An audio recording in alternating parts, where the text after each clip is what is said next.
예, 지난주에 추석 때문에 우리가 이 레위기와 연결돼서 고린도후서 3장에 있는 말씀을 가지고 너희는 그리스도의 편지라 하는 말씀을 가지고 살펴보았습니다. 그 전주에 우리는 속죄제와 속건제를 어떻게 드리는 것인가 그 의미를 살펴보았습니다. 오늘은 1장부터 5장까지가 5가지 제사를 얘기하고 있다면 오늘 6장, 7장은 제사를 어떻게 드리냐 하는 것입니다. 그 제사를 어떻게 드리냐는 내용인데 1장부터 5장은 이스라엘의 모든 백성들이 알아야 될 내용을 기록하고 있다면 이 6장과 7장은 제사를 드리는 일을 담당하는 제사장이 어떻게 제사를 드리는 일을 수종드려야 되는지를 얘기하고 있는 것입니다. 그러니까 1장부터 5장은 모든 백성들에게 주는 제사에 관한 이야기라면 이제는 이 6장, 7장은 제사장들이 그 제사의 업무를 어떻게 해야 될지를 말하고 있는 것입니다. 자, 여러분 1장부터 5장의 제사의 5가지와 6장, 7장에서의 순서가 다른 것을 발견하셨는지 모르겠습니다. 1장부터 5장까지에서는 번제, 소제, 화목제, 속죄제, 속건제로 나왔습니다.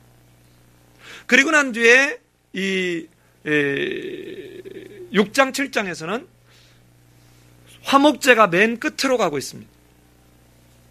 자, 뭐를 의미할까요?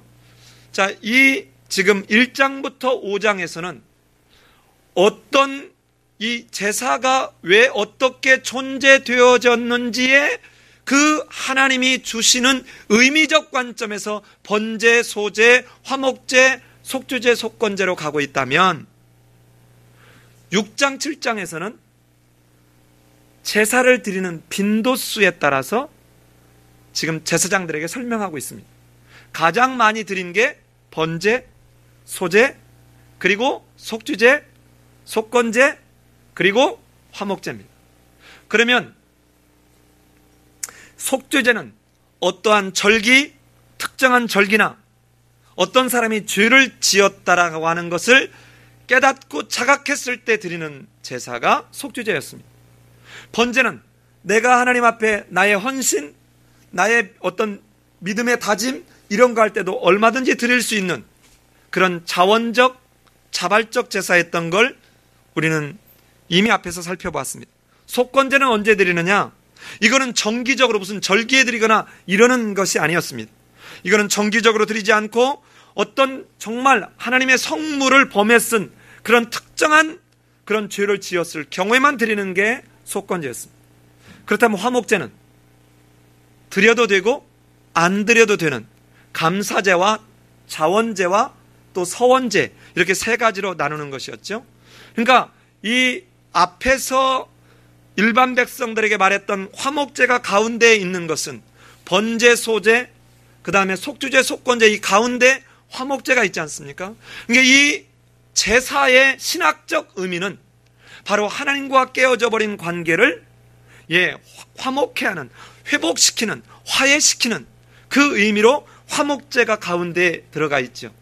그런데 이 제사장이 관리하게 되는 이 제사를 수종드는 그 관점에서 보면 이 화목제는 가장 뒤에, 즉 다시 말하면 선택적으로 드릴 수 있는 제사였다는 것입니다. 이게 제사의 5가지 종류라면 제사를 드리는 방법에는 4가지가 있습니다. 오늘 이렇게 성경 읽는데 발견하셨어요? 첫 번째는 화제가 있습니다. 불로 태워서 드리는 제사가 있습니다. 두 번째는 거제가 있습니다. 거제가 뭐냐면 이렇게 들어 올리는 것입니다. 이렇게 들어 올리는 것입니다. 세 번째는 요제가 있습니다. 요제는 뭡니까? 요요라고 하죠. 요요. 들어서 이렇게 흔드는 것이죠. 흔드는 요제입니다. 그 다음에 여러분 또 하나가 있는데 그게 뭐냐면 전제입니다. 전제는 뭐냐면 물이나 포도주를 그 위에다가 뿌리는 또는 피를 그 위에다 뿌리는 그런 것이 전제입니다. 이렇게 3가지가 있는데 오늘 이 앞에서 5가지 제사를 어떻게 드리냐는 것은 이미 이야기를 했기 때문에 그건 얘기하지 않고 여기서 몇 가지 오늘은 제사를 어떻게 과정에 드리는가를 이제 우리는 이 파워포인트를 통해서 좀 살펴보려고 합니다. 그러기 전에 이 제사장이 어떤 임무를 하는가 잘 봅시다. 자, 이 화면과 함께 보면 이렇게 번제와 같은, 대표적으로 번제인데 제사를 드리는 과정이 어떤가를 살펴보면, 자, 맨 처음에 제사장은 가장 중요한 게 뭐예요? 예, 불을 준비하는 것입니다. 불을 준비하는. 그런데 이 불을 준비하기 전에 실은 오늘 성경에 여러분 발견했는지 모르겠는데 이 6장 7장은 제사장에 해당하는 거라고 그랬잖아요. 이 제사장이 항상 잊지 말아야 될 게 아침과 저녁에 하루에 2번 드리는 소제입니다.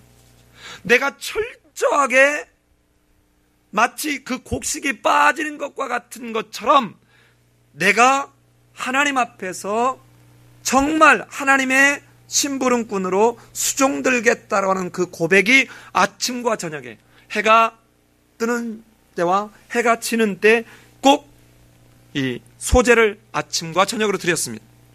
그리고는 이제는 제사를 드리는 그 과정에 가장 먼저 하는 게 뭐였습니까? 불이었습니다. 이 불은 여호와 하나님의 임재를 늘 가시적으로 이렇게 확인하고 상징하는 의미를 갖고 있는 게 불입니다. 이제 9장에 가서 우리는 그 불이 실제로 그러니까 여기서 제사장이 피웠던 그 불을 피워서 지금 고기를 태우는 이 장면에 하나님이 그 임재하는 장면으로 하늘에서 불이 내려와서 이것을 태우는, 그러니까 이미 불이 타고 있어요. 그런데 여기에 하나님의 불이 다시 임하는 것으로 이 불에 대한 소중함을 얘기합니다. 그런데 10장에 가면 이 불을 잘못 드렸다가 그만 여호와의 영광의 임재 가운데 짐승이 태워져는, 즉 하나님이 연락하는 것이 아니라 이 불이 심판으로 작용하고 있는 모습, 이 모습이 10장에서 등장합니다. 그 다음 이 6장 7장은 바로 9장에 나오는 여호와의 영광의 임재를 경험하고 목도할 수 있도록 미리 말씀해주고 있는 것이죠. 10장처럼 심판으로 임하는 불이 아니라, 삼켜버리는 불이 아니라 정말 하나님께서 연락하시는 그 상징의 모습이 되어야 되는데 그렇지 못하고 있는 모습이 나답과 아비의 모습으로 우리는 다음 주에 확인하게 될 것입니다. 그 다음에 이 제사장은 또 뭐를 하느냐? 주기적으로 제단을 정화하는 일을 합니다. 제단. 그리고 난 뒤에 진영 밖으로 기름이 섞인 재를 처분하는 그런 책임이 이 제사장에게 있습니다. 뿐만 아니라 백성들이 하나님과 지속적인 교제의 회복을 얻을 수 있도록 제단 위의 불을 정말 꺼지지 않도록 잘 관리하는. 그래서 이 불은 항상 꺼지지 않습니다.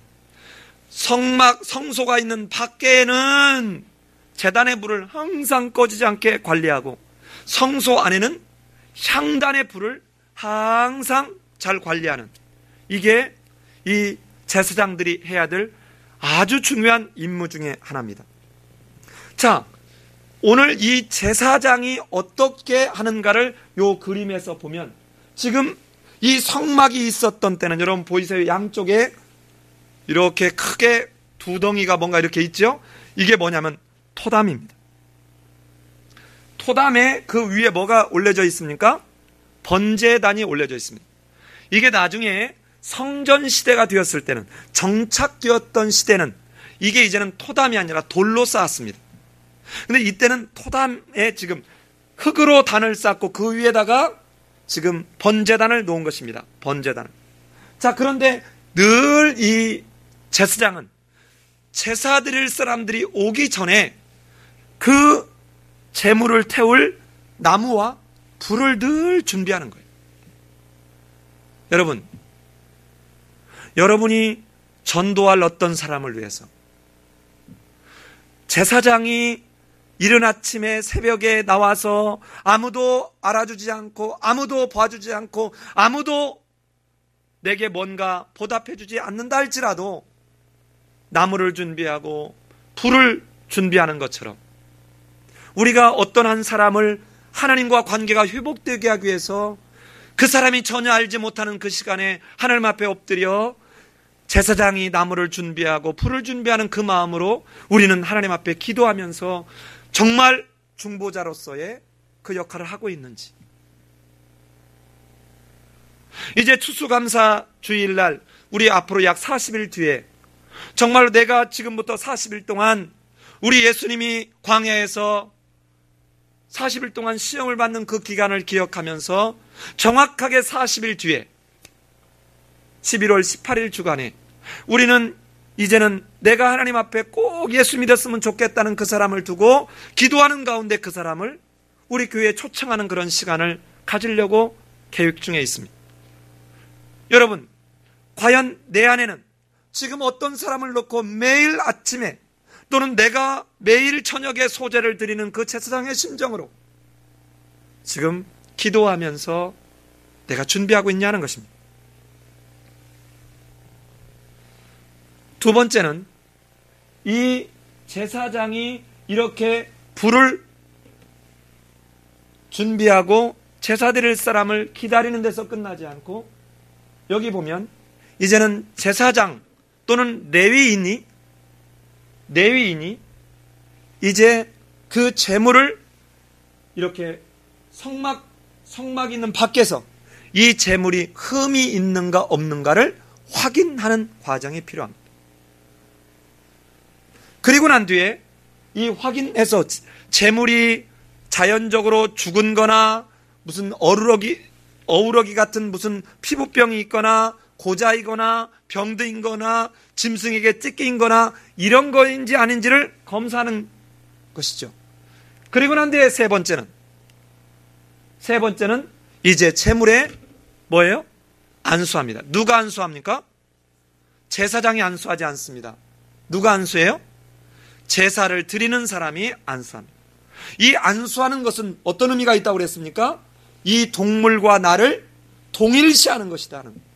그러니까 이 구약적 의미를 알아야 예수님이 죄 없이 성령으로 잉태되었을 때 씀에도 불구하고 세례요한에게 내게 세례를 주라고 요구했던 그것이 어떤 의미인지를 이해하게 된다는 것입니다. 그러니까 동물을 나와 동일시함으로 내가 지은 죄를 내가 죽는 대신 누가 죽어요? 동물이 죽는 것처럼 죄 없는 예수님이 세례를 받음으로 세상에 있는 많은 사람들의 죄를 마치 내 것으로 동일시하는 그들의 상황을 내 걸로 동일시해주는 그 예수님의 대속의 은총 때문에 이제 예수님은 마침내 뭐 해야 돼요? 죽어야 되는 것이 세례받을 때 이미 전제되고 있다는 것입니다.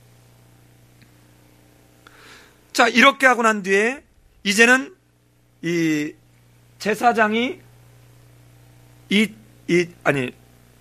안수를 하고 제물을 이제 제사를 드리는 사람이 안수를 하고 난 뒤에 제물을 이렇게 잡습니다. 자, 어떻게 잡아요? 옆에서 사람들이 붙잡아주고 이렇게 목줄을 따서 거기서 이제 피를 받는 것입니다. 그러나 여러분 닭을 잡아본 분은 알지만 목 아무리 잘라도 여러분 바로 죽어요, 안 죽어요? 바로 안 죽어요. 굉장히 오래 갑니다. 그 고통이 얼마나 심했을지. 그런데 여기서 끝나지 않고 이제는 나를 대신해서 내가 지금 이렇게 죽어야 되는 죄 때문에 죽어야 되는 존재임에도 내가 대신 나와 동일시했기 때문에 내가 이 동물을 잡으면서 잡고 난 뒤에 이제 뭐 합니까? 동물의 가죽을 벗기는 과정을 하는 거죠. 이때는 이 동물의 가죽을 어떻게 벗기느냐? 이 목을 따서 이 머리부터 벗길 줄로 알지만 아니라 다리에서 머리를 향해서 벗겨갑니다. 그러니까 아직 동물은 숨이 완전히 끊어지지 않은 그 상태임에도 불구하고 가죽이 벗겨지는 그 상황이 놓여지는 것이죠. 자, 여러분, 이렇게 이 동물이 벗겨지는 이렇게 해서 이제는 이 동물을 이제 각을 뜨는 것입니다. 이 가죽을 벗기는 것이고, 그 다음에는 각을 떠서 이제 드리는 장면이 나옵니다. 이 드리는 장면은 잠시 뒤에 보도록 하고요. 오늘 이 6장 7장에서 우리가 놓쳐서는 안 될 것이 뭐냐면, 앞에 부분하고 다르게 이 부분에서 굉장히 강조하고 있는 것이 제사장의 몫을 얘기하고 있다는 것입니다.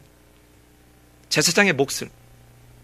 무엇은 제사장이 먹을지니라, 제사장 아론과 그 남자들이 먹을지니라 하면서 제사장의 몫에 대해서 얘기를 하고 있습니다. 그리고 난 뒤에 여러분, 왜 이 말을 여기서 이렇게 쓰고 있는 것일까? 여러분, 제사를 어떻게 드리는 것도, 만약에 얘기를 안 했으면, 내가 예를 들어서 무슨 죄를 졌는데 어떻게 해야 되면, 이 사람이 가면 이렇게 얘기하고 저 사람이 가면 저렇게 얘기하고, 마치 뭐하고 똑같아요? 어느 점집에 갔더니 부저가 났어. 얼마예요? 이 집에 갔더니 3만 원 영가에 주겠대. 근데 저 집에 갔더니 10만 원이래. 어떤 집에 갔더니 100만 원 내래. 여러분, 만약 이런다고 생각해 보세요.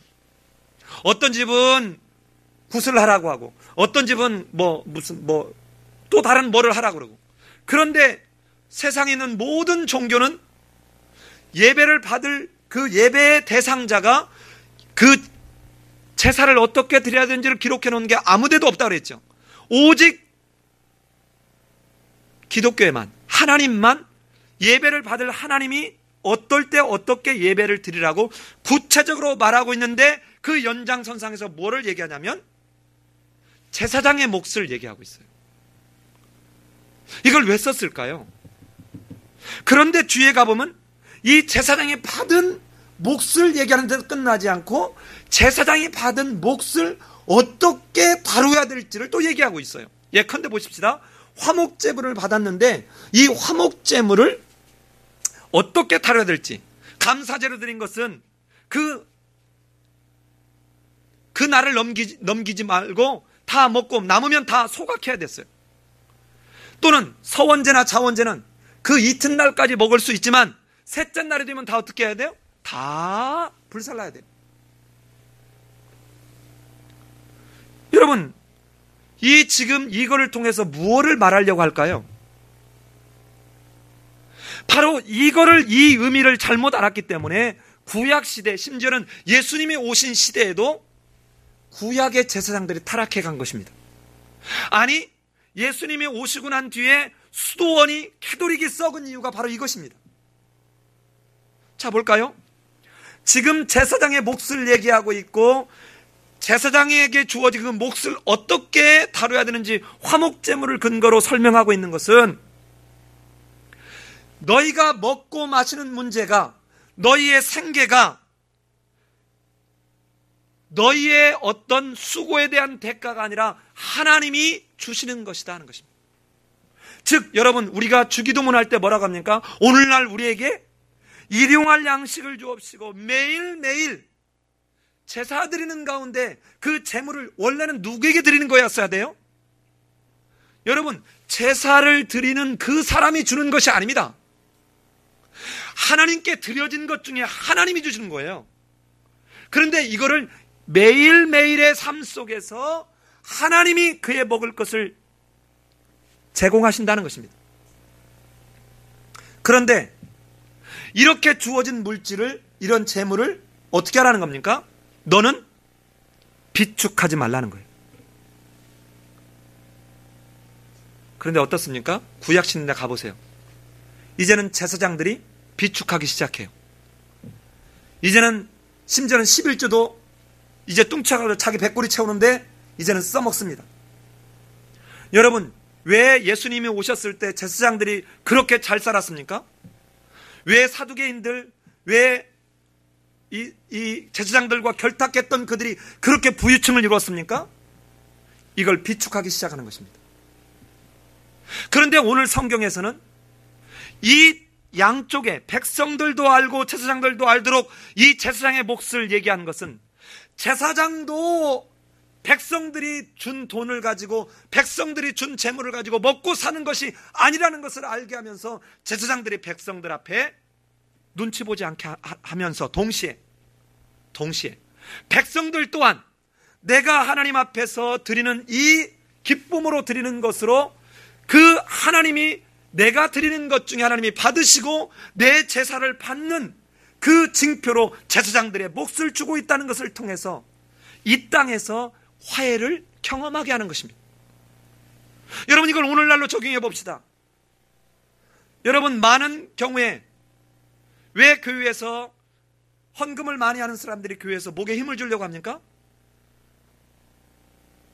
여러분, 어느 부교역자, 대개 담임 교역자한테도는 그렇게 이렇게 잘 못 그러지요, 장로들이. 그런 대개 이제 부교역자들, 이 부교역자들이 그러면 아주 이 엉덩이에 뿔난 장로들이나 나이 많은 집사나 권사들은 이렇게 합니다. 당신이 어떻게 사례비 받는 줄 알아? 내가 낸 헌금에서 받는 거야. 여러분, 이런 말을 그 목회자, 교역자들이 들었을 때 그가 어떤 생각이 들을까요? 아마 끊임없이 그는 성도들의 눈치를 봐야 될 것이에요. 그런데 오늘 성경에 보면 절대로 그가 한 헌금을 통해서 그가 준 사례가 아니라는 것입니다. 하나님께 드려진 그 예물을 가지고 누구에게 받는 거예요? 하나님으로부터 받는 것입니다. 하나님으로부터. 그러니까 제사장도 하나님의 일용할 양식을 공급하시는 그 은총 앞에 겸손하게 수종을 드려야 되고, 그러기에 매일매일 하나님이 공급하시는 그 일용할 양식을 먹는 그는 절대로 욕심을 내거나 비축해서는 안 되고, 동시에 드리는 백성들 또한 내가 드리는 걸로 그가 일용할 양식을 채워지는 것이 아니라 하나님이 내 제사를 흠양하신 상징적 징표로 나누는 일이 벌어지고 있다는 것을 통해서 양쪽이 은혜를 얻음과 동시에 그 속에서 회복과 화해를 맛보게 하는 은총의 방편이라는 것입니다. 여러분, 여기서 우리는 잘 적용해 볼 필요가 있습니다. 제사장들이 자기들에게 주어진 그 재물을 비축하거나 부를 축적하려고는 해서는 안 되었던 것처럼, 여러분, 우리 성도도 마찬가지입니다. 너는 왕같은 제사장이요, 거룩한 나라요, 택한 족속이요. 지금 신약 시대는 여러분, 출애굽기 19장 5절 6절에서 너희 이스라엘 백성들을 택할 때 너희는 내게 대하여 제사장 나라라.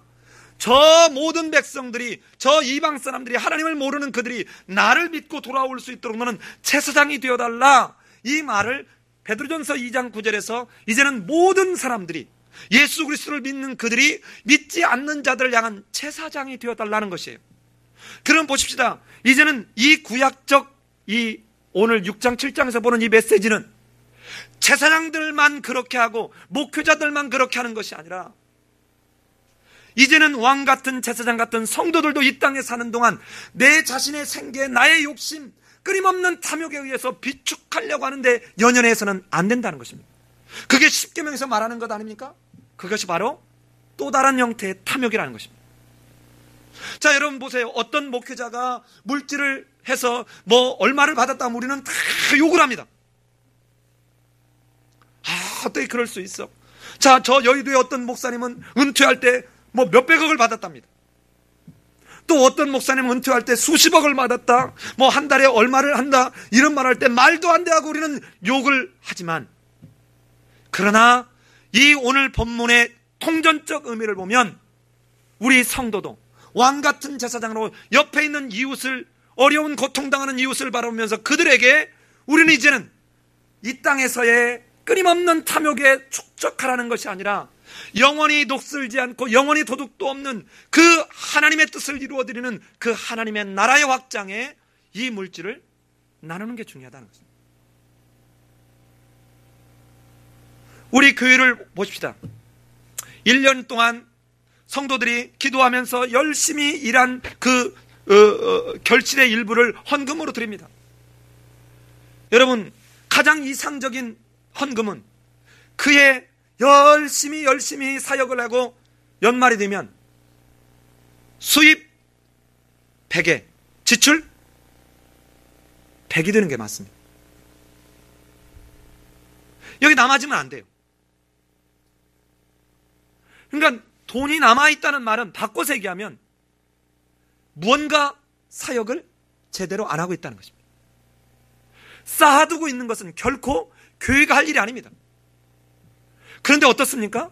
끊임없이 또 다른, 이제는 기도원, 이제는 묘지, 이제는 버스, 끊임없이 어떤 교회는 개척을 해서 성도가 얼마큼 만들어지니까 한 달에 1,000만 원 정도 들어가는 보험을 담임 목회자를 위해서 들어가고 있는 그런 교회도 있어요. 여러분 웃기지 않습니까? 도대체 하나님이 살아계시고 이 제사장에게 줬던 이 성경적 의미를 바로 안다면 과연 이럴 수 있겠는가?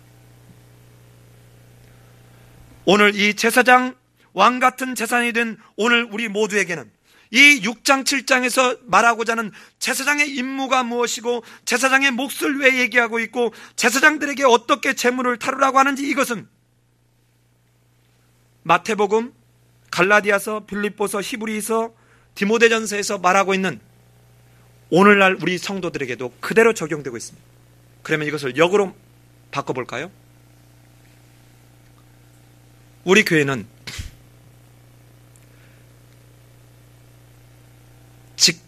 생계를 유지할 수 있는 직업을 가지고 있는 사람이 이렇게 말씀 사역을 하고 목회를 할 때 사례를 교회에서 지원하지 않습니다.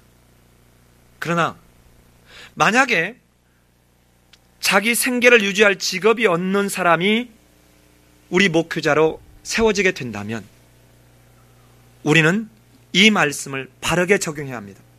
이 목회자가 생계로 인해서 염려하지 않게 해야 합니다. 이것은 성도의 마땅한 의무입니다. 그런데 갈라디아서 6장에 보면 어땠습니까? 너희는 말씀을 가르치는 자들과 좋은 것으로 함께해라. 이 말은 무엇입니까? 나는, 여러분 실제로 이런 경우가 교회들에 많이 있습니다. 여러분 지금 전국에 있는 교회의 85%는 미자립 교회예요. 미자립 교회라는 말이 무슨 말이에요? 정상적으로 예를 들어서 자기 건물을 가지고 있지 않거나 또는 정상적으로 그 교회에 필요한 외부의 도움을 받지 않고 이렇게 목회자 사례를 주고 또 교회를 운영할 수 있는 능력이 없는 교회가 미자립 교회입니다. 여러분 그런데 예를 들어서 보십시오. 제가 주변에 이렇게 어려운 교회들을 보면 그 교회의 장로님, 그 교회의 집사님, 그 교회의 성도님들은 충분히 넉넉한 집, 충분히 좋은 차, 충분히 좋은 음식, 충분히 좋은 옷을 입지만 그 목회자의 자녀는 심지어는 아파서 병원에 가야 되는데도 돈이 없어서 가지 못하는 경우가 여러분 너무도 그런 경우가 많습니다. 제사장이 몫을 챙기지 않아야 되는 그 마땅한 이유는 하나님이 공급하시기 때문에 그렇지만 동시에 이걸 역으로 뒤집어 보면 제사장이 물질 때문에 그의 생계를 염려하고 물질 때문에 사역이 방해받는 일이 존재하지 않도록 성도들은 마땅히 또한 그 제사장을 돌보고 챙겨야 되는 문제가 성도, 교회 공동체에 주어진 마땅한 의무라는 것입니다. 이러한 이러한 제사를 드리고 제사장의 몫을 주고 제사장의 제물을 드리는 이 일은 이제 예수님이 이 땅에 오셔서는 더 이상 존재하지는 않습니다. 그런데 이 과정이 어떻게 제물을 드리게 됐는지 그 과정을 이어서 우리가 바라보면 왜 제사장에게 우리는 이렇게 몫을 지정하게 했고 왜 제사장에게 그 몫을 남기지 말고 다 소각하게 했는지를 어쩌면 이 뒤에 제물을 드리는 과정을 살펴보면 더 이해를 정확하게 할 수 있지 않을까 싶습니다. 자 보십시다. 이제는 제물의 각을 뜨는 과정. 자, 제물을 아까 말씀드린 대로 제물이 흠이 없는가를 확인하고 제물에 안수하고 제물의 목을 따서 피를 빼고 이제는 제물의 가죽을 벗겨가는 그런 장면이 바로 히브리 말로 하프사타라 합니다. 하프사타. 자, 어떻게 하는지를 한번 볼까요? 자, 이렇게 제물입니다. 이게 제물. 소를 가지고 봤죠. 이 제물에 각을 뜨는데, 각을 뜬다 이 말은, 우리는 한국 사람들의 생각에는 각을 뜬다 그러면 왠지 무슨 생각이 들어요? 부침개 할 때, 생선 할 때 이렇게 싹 이렇게 뜨잖아요? 이걸 각을 뜬다라고 우리는 저는 처음에 이건 줄 알았어요. 그래서, 야, 제사장 엄청 힘들었겠다. 그 소 한 마리를 언제 다 이 각을 떴을까? 그게 아니고,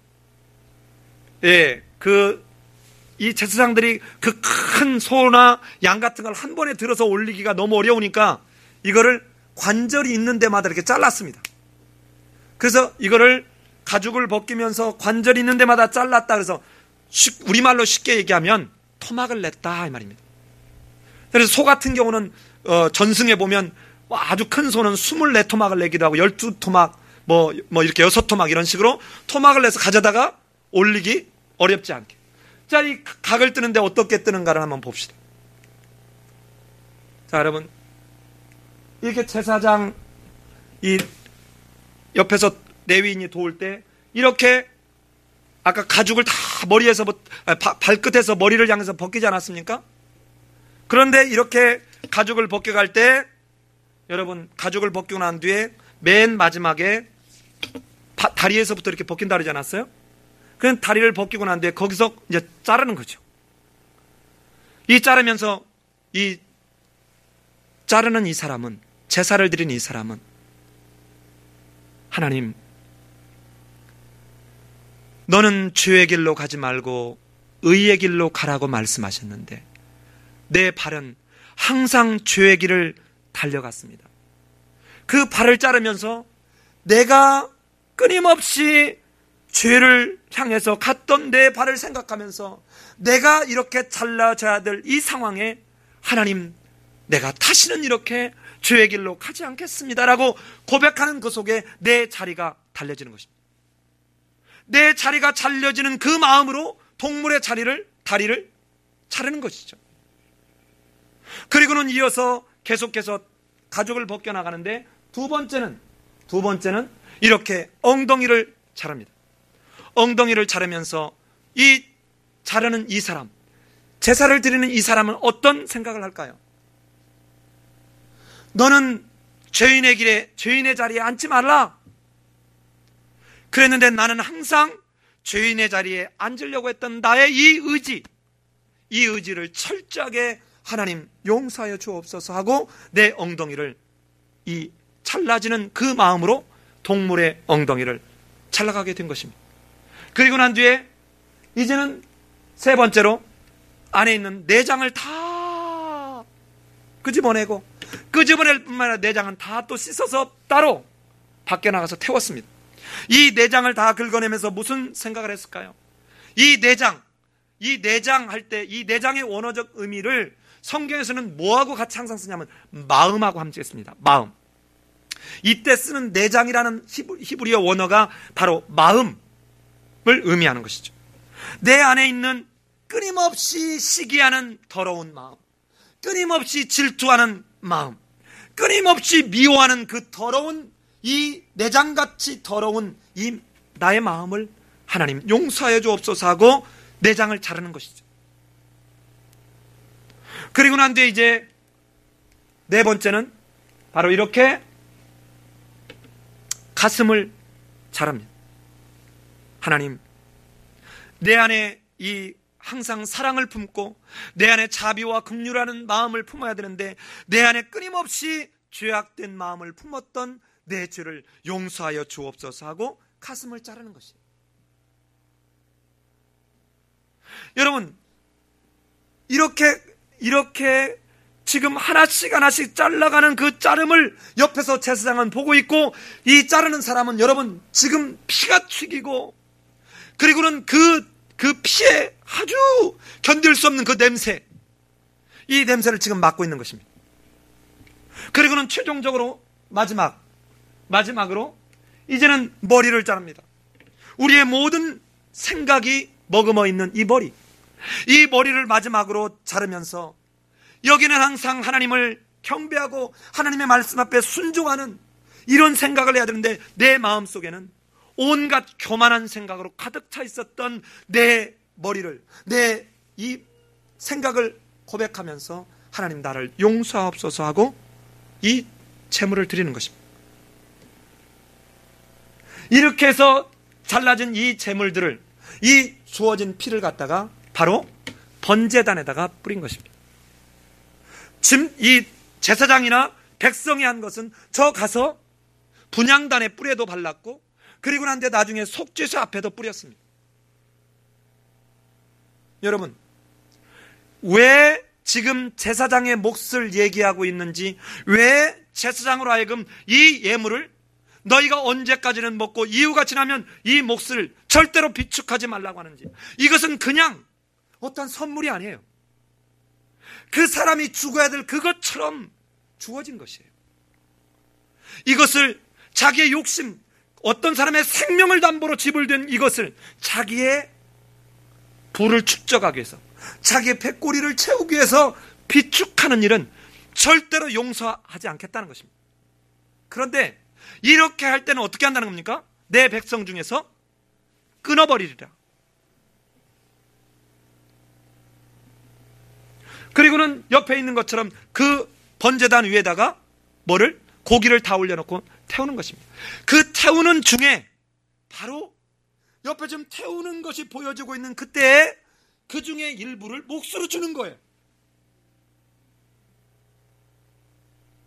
여러분, 성도들이 한 달 동안 죽어가고 가서 어느 때는 모욕을 당하고, 어떤 때는 무시를 당하고, 어떤 때는 정말 견딜 수 없는 힘든 가운데 놓여서 한 달 동안 일해서 얻은 소득으로 10의 1조를 드리고 감사헌금을 드리고 선경금과 구제헌금을 드린 걸 가지고 여러분 어떻게 써야 될지, 바로 이 지금 동물을 잡아서 이 다리를 자르고 엉덩이를 자르고 내장을 긁어내면서 씻고 그러면서 드렸던 그 성도들의 심정으로, 그 수많은 모욕과 그 어려움 속에서 일을 하면서 드렸던 그의 모습으로 이 예물을 한국교회가 쓰고 있다면,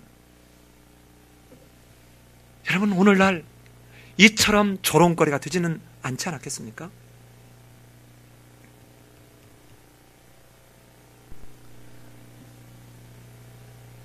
저는 깜짝 놀랐어요. 왜 신학대학원에 있는 교수들이 목회자로 가기를 그렇게 원할까?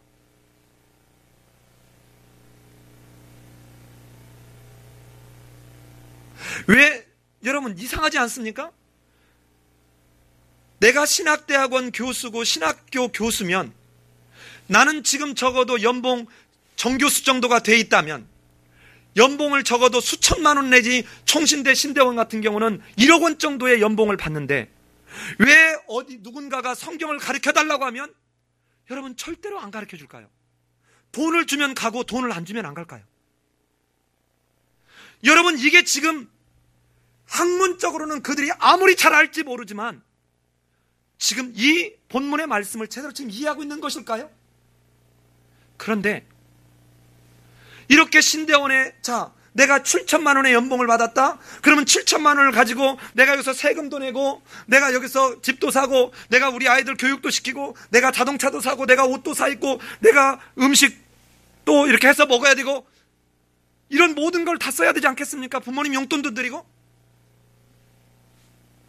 그런데 왜 교회를 오면서는, 왜 교회로 옮겨오면서는, 왜 이 돈은 그대로 다 받고, 주택은 주택대로 제공받고, 유류비는 유류비대로 제공받고, 도서비는 도서비대로, 자유양육비는 자유양육비대로 왜 지원받을 때 아니오라고 말하는 사람이 없을까요? 더 이상 제사장 이 자리가, 즉 오늘날 하나님의 종으로 수종드는 그 자리가 여러분 세상적 부를 축적하는 자리가 되는 것은 이게 말세적인 징조입니다. 이것을 누가 이렇게 부추겼습니까? 그 사람들이 하지 않았어요. 성도들이 한 것입니다. 오늘 본문에 이것을 기록함으로 성도들이, 이 백성들이 알게 한 것은 백성들과 제사장이 알아서 양쪽이 꺼리낌이 없어야 됩니다.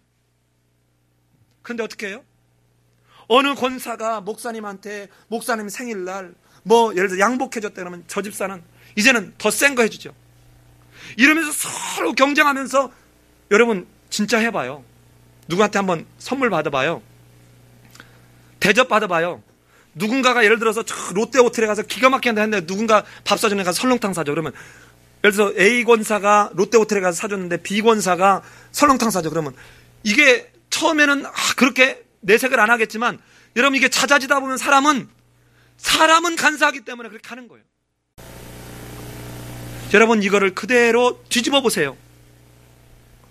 그대로 뒤집어 보시라고요. 성도도 왕 같은 제사장이라니까요. 이거 놓치면 안 돼요.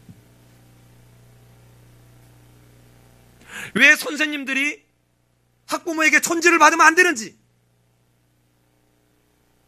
왜 공무원들이 누군가에게 내가 뭔가 도와줬다고 해서 내가 뭔가를 받으면 안 되는 것인지, 우리가 정말 성경적 제사장의 삶에 그게 있는 것인지 우리 돌아봐야 합니다. 한국교회 870만의 크리스찬이 있다라고 통계적으로 잡히는데 왜 한국 사회는 점점점 더 소망이 깨어져 가고 있는 것입니까? 이게 바로 먼저는 목회자들의 책임입니다. 가장 썩어 있는 목회자들.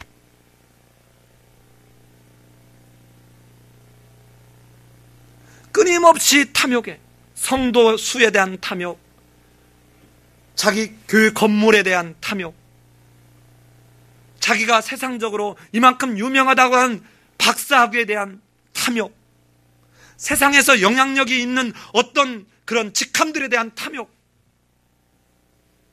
이것으로 절대로 하나님이 전해지지 않습니다.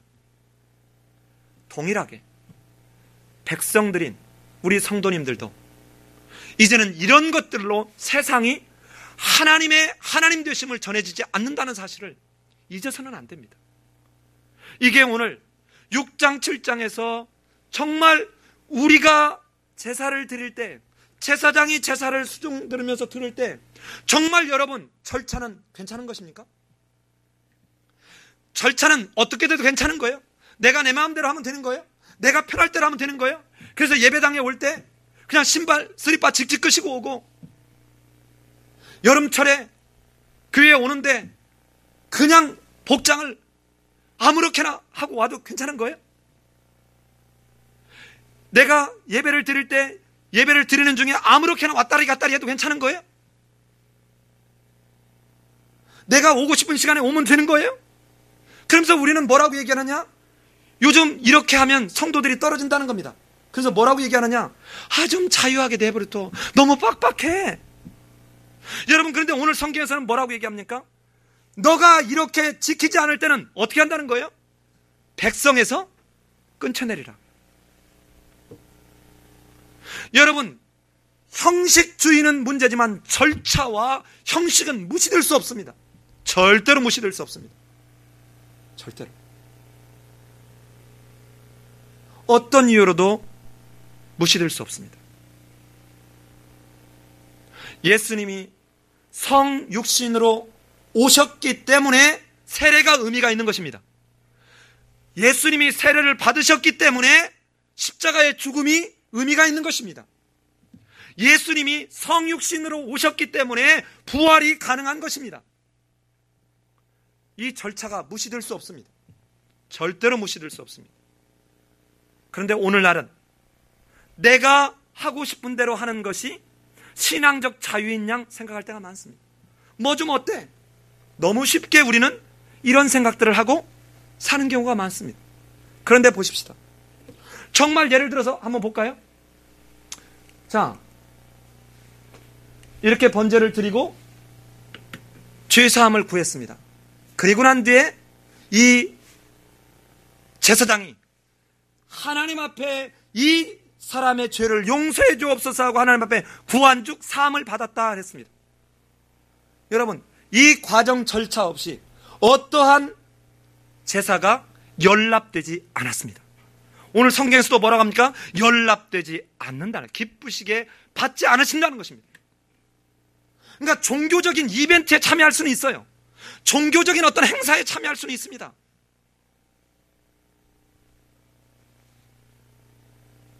맨 처음에 제가 교육전도사로 이렇게 심무를 하기 시작했는데 도무지 이해할 수 없는 거예요.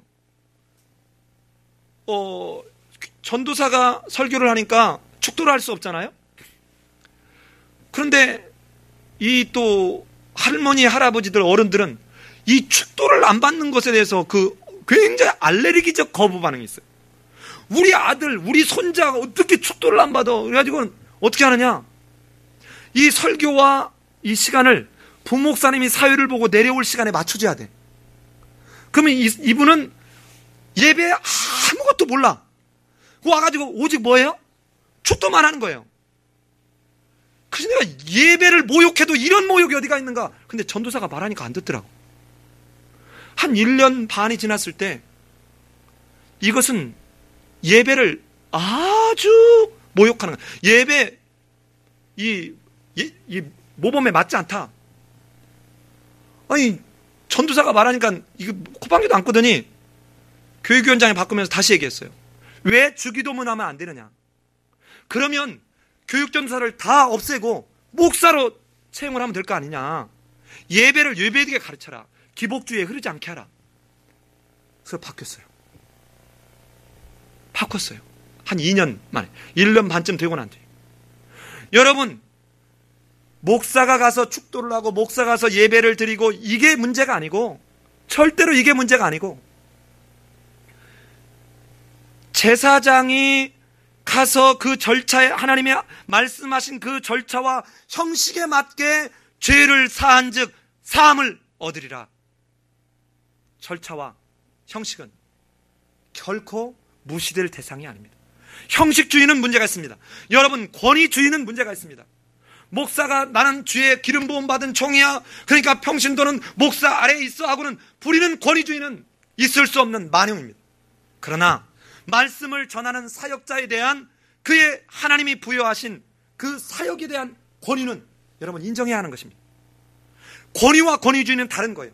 형식과 형식주의는 다른 것입니다.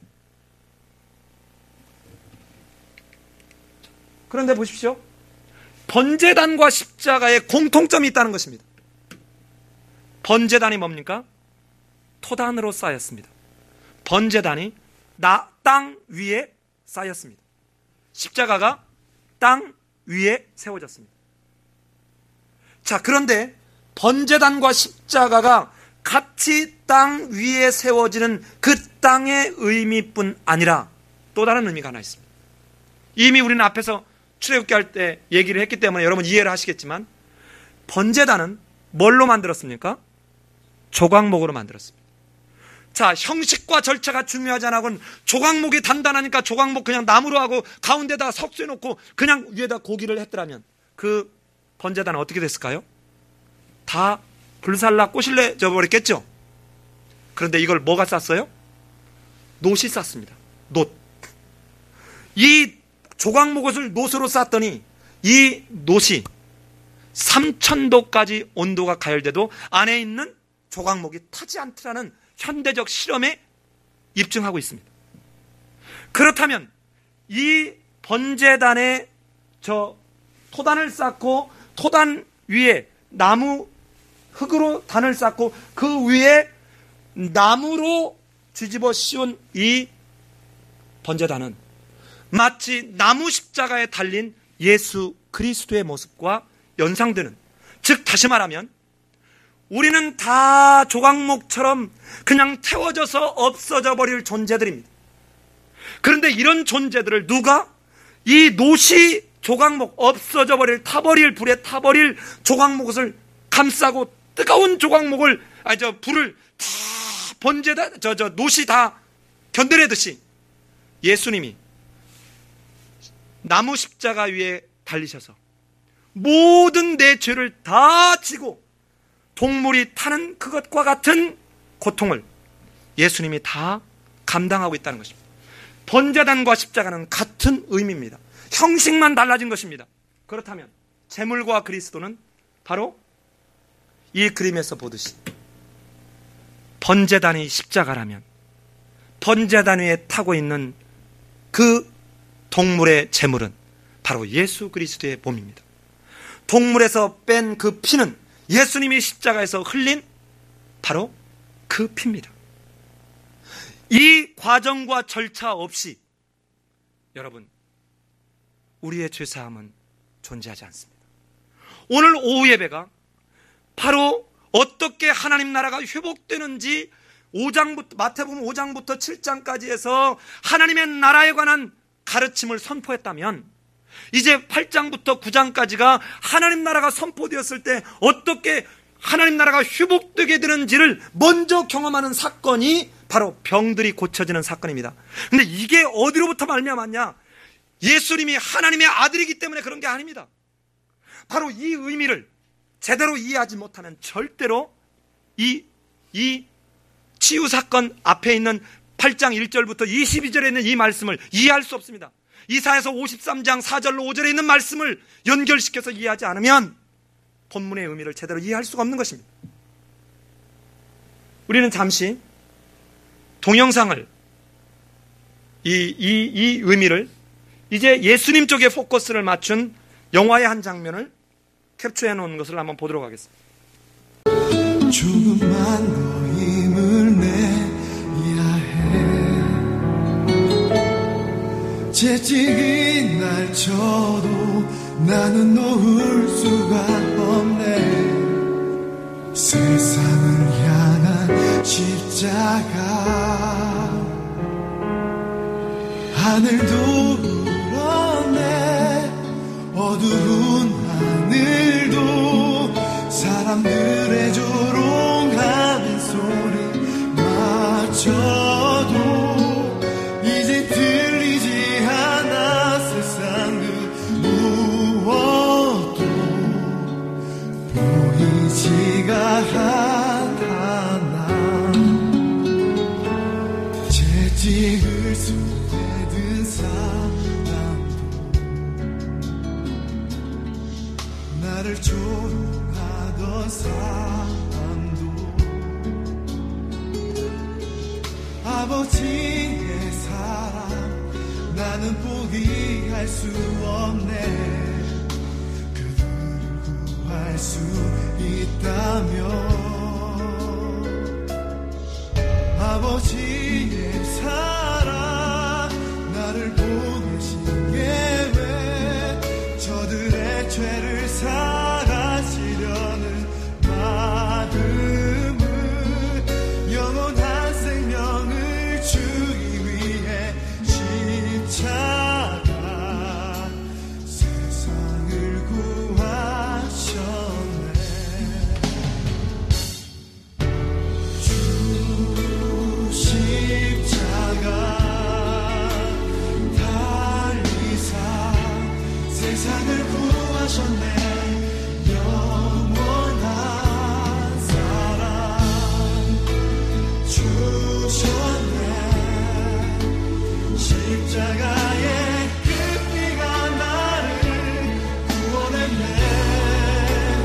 영원히 세상을 향한 주의 사랑 독생자를 주셨네. 십자가의 몸물과 피 나 흘리사 비록 죽으셨지만 사망 권세 이겼네. 영원한 생명 우리에게 주셨네.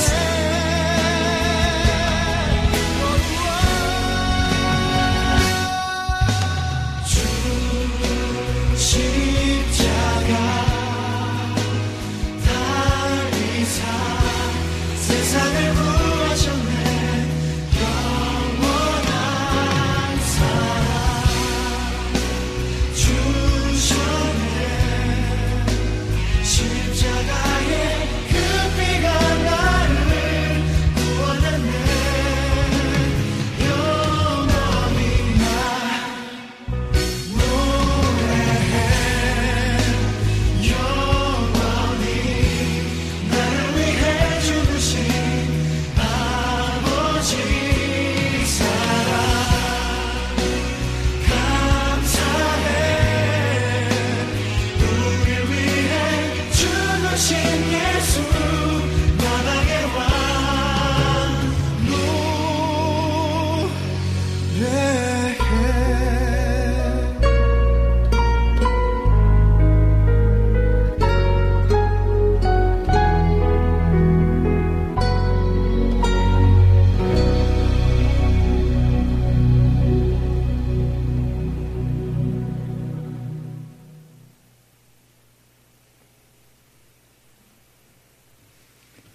예.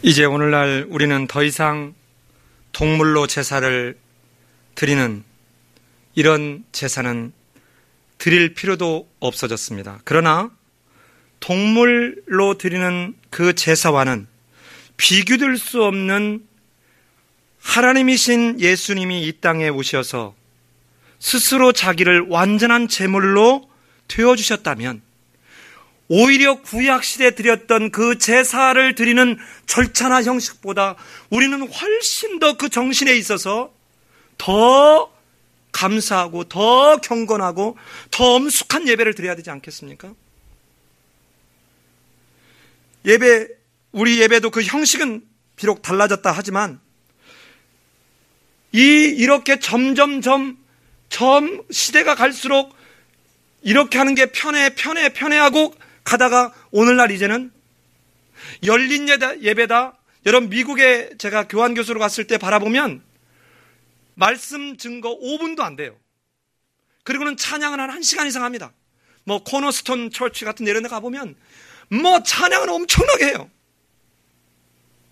그런데 과연 그 하나님이신 예수님이 이 땅에 오셔서 하시려고 하는 게 뭐였는지를 정말 알아가고 그 말씀대로 살아가려고 하는 그런 부분에 대해서 우리는 그런 건 좀 귀찮다는 것입니다.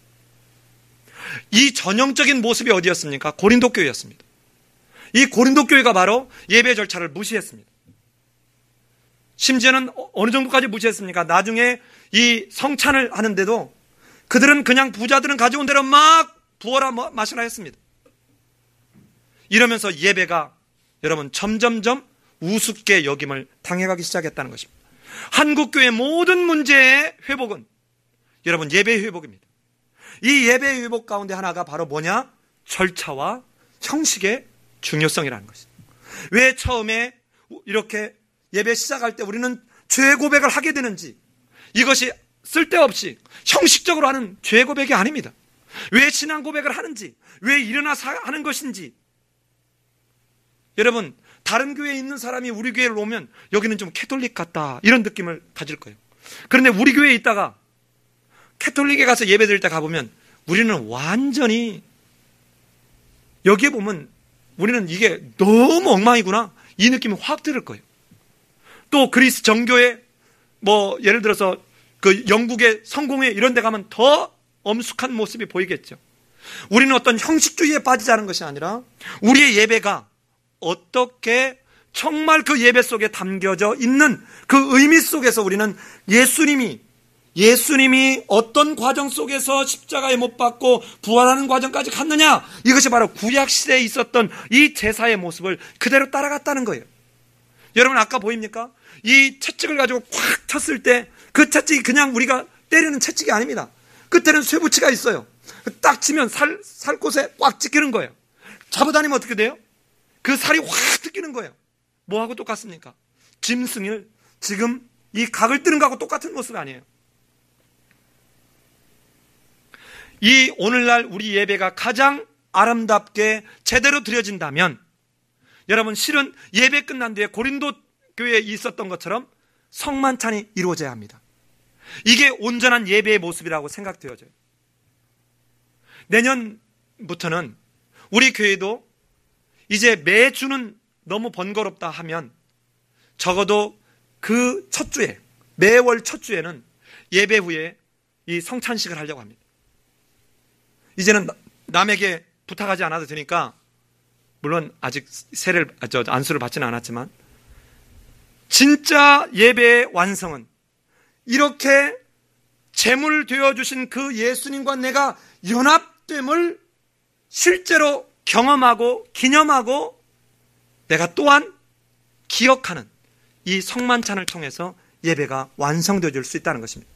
저는 여러분의 삶 속에서 오늘 이 제사장들에게 주었던 이것이 내가 아닌 목회자들에게 준 거야 라는 것이 아니라 왕같은 제사장으로서 이제는 이 제사장이요 제물로 이 땅에 오셔서 완전한 제사를 드려주신 우리 예수님의 그 모습을 통해서 우리의 예배드림이 어때야 되는지, 우리 교회에 있다가 다른 이사를 가든 어디로 가서 다른 교회 간다 할지라도 여러분 예배가 어때야 되는지, 어떤 형식과 절차를 통해서 드려짐으로 완성이 되어지는 예배가 되어야 되는지를 놓치지 않는 우리 삶의 예배인교회 성도들이 되시기를 예수님의 이름으로 기도합니다. 우리 같이 한번 기도하겠습니다.